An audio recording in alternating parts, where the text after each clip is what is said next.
taking action for you. This is WMBD 31 News at 6. Good evening, I'm Bob Larson. A New Year's Day fire that ravaged the former Wesclox factory in Peru is finally out.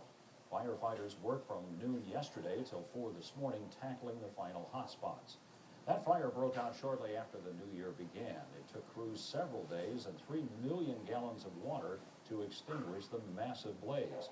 Teams managed to keep flames contained to the factory's warehouse. It was used to store recycled materials. Peru's fire chief says the products were packed so tight they burst into flames.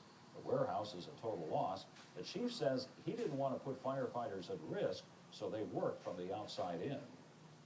We got literally 200,000 square feet of garbage underneath the roof. What's the risk of putting a firefighter in that? Rather than protect our exposures and commit the building. So we worked on saving the businesses that we could, the houses that we could. A timeline has not been set for the warehouse cleanup. It's expected to cost about $500,000. Well, some companies housed in the former clock factory are finally back to work. Firefighters managed to keep the flames from spreading to other parts of the building. And as WMBD's Kim Behrens tells us, business owners still can't believe their space was spared.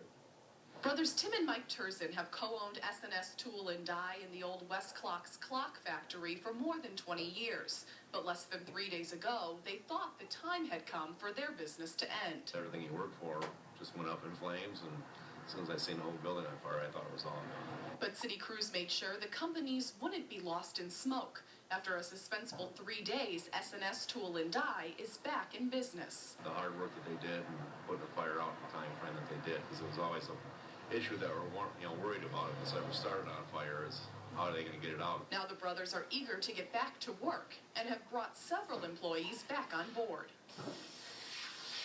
So we got all the computers, systems started back up, all the power back on, checking all the machines out. The brothers say they're playing catch up. A lot of stuff got pushed behind, and everybody's calling, wanting their parts, so we're going to be working overtime. And while conditions aren't exactly optimal, The smoke smell, there's not much we can do about it. It'll hopefully eventually get out of it. they're grateful to the firefighters for saving their shop. They did a fabulous job. Unbelievable. In Peru, Kim Behrens,